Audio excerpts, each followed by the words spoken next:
क्यों बच्चा, आप बताओ ना।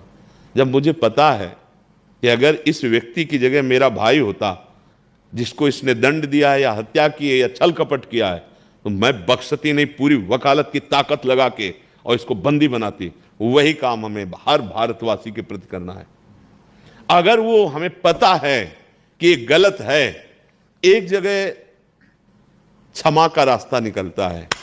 जैसे किसी से पहली बार गलती हुई, अचानक ऐसी गलती हो गई और वो हृदय से कहता है कि मैंने गलती की है, कभी नहीं करूंगा, कभी नहीं की, उसका क्रिमिनल रिकॉर्ड नहीं है। हाँ, उसके पास ऐसा नहीं कि वो पीछे बहुत गंदा आचरण करने वाला रहा है। तो मुझे लगता है कि अगर हम एक बार चांस दे तो हो सकता है वो भी एक अच्छा व्यक्तित्व वाला आदमी बन जाए। पर बड़ा मुश्किल है ऐसा, कोई बिरला ऐसी जगह में अगर कहीं आपको ऐसा हरि प्रेरित कर रहे हैं, मुझे लगता है इस आदमी के आंसुओं में दम है।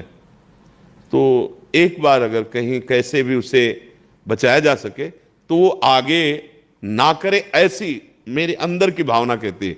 पर ऐसे प्राय नहीं होते, मुश्किल है। अब मुश्किल है। और अगर क्षमा शब्द से हम जोड़ देते हैं तो उसका प्रोत्साहन बढ़ सकता है। क्यों जी जी। और मुझे लगता है जैसे पहली बार किसी से अगर गलती हो जाए और वो सुधरना चाहे, तो अगर एक बार उसे चांस दिया जाए तो सुधर सकता है।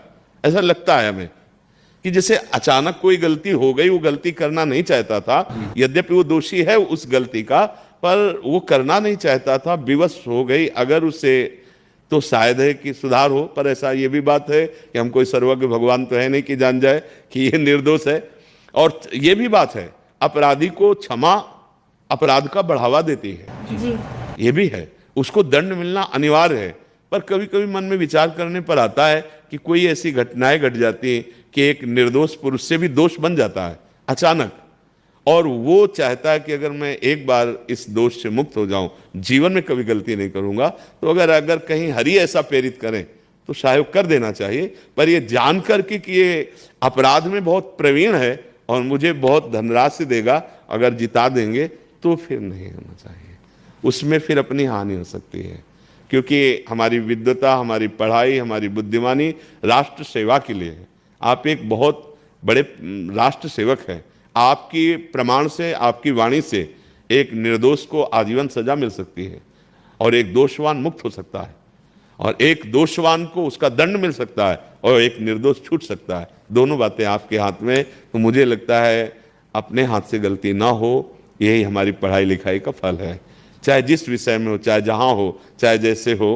तो मेरी तो प्रार्थना ये है कि धन उन्नति नहीं है, धर्म उन्नति है, असत्य उन्नति नहीं है, सत्य उन्नति है, जो आपके हृदय को प्रसन्न रखेगी, जो आपके हृदय को शांत रखेगी। किसी निर्दोष को बचा लोगे तो उससे जो उसका आशीर्वाद आपकी तरफ आएगा, वो इतना बड़ा धन है जो आपको सुखी कर देगा। और किसी निर्दोष को दंड मिला, वो जब आपकी तरफ देखेगा रुद्र दृष्टि से, तो वो आपके लिए बहुत हानिकारक हो जाएगा। सबके अंतरात्मा में परमात्मा बैठा हुआ है, हमको ये भी ध्यान रखना है।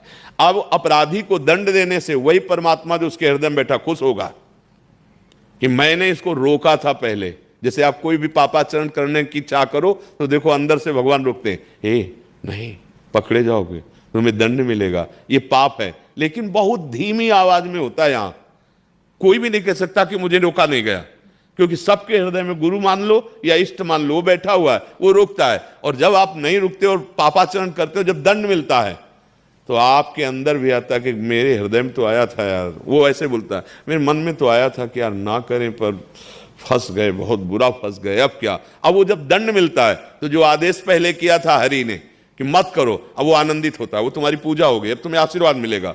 अपराधी को दंड देना ये भगवत प्रसन्नता का हेतु बन जाएगा, और निर्दोष को मुक्त कराना ये भगवत प्रसन्नता। मुझे लगता है बच्चा, जीवन को सुखी और संपन्न बनाने के लिए अधर्म और असत्य का त्याग करना ही होगा। हाँ, थोड़ा आप लोक समाज में वैसा वैभव एकत्रित नहीं कर पाएंगे, ये माना, लेकिन आपका हृदय बहुत प्रसन्न रहेगा, आपका परिवार सुखी रहेगा, आपकी विचारधारा ऐसी रहेगी कि लोग जो अधर्मी वो देखकर आपसे कतराएंगे। ये नाम, ये व्यक्ति नहीं, ये टूटने वाला आदमी नहीं है, नहीं, तो ये तुम्हारी जो स्थिति बनी समाज में, ये बंधनीय स्थिति है। बोले बहुत सत्य वकील है, वो फ्रॉड केस तो लेगा ही नहीं, वो डरेंगे असत्य आचरण करने वाले आपसे। हमें लगता है हमारे मानव जीवन का यही सबसे बड़ा दुर्लभ पद होगा कि हमारे अंदर ऐसा व्यक्तित्व हो जाए कि सत्य वाले हाथ मिलाएं और असत्य वाले हमसे भयभीत हों। ये बात तो हमें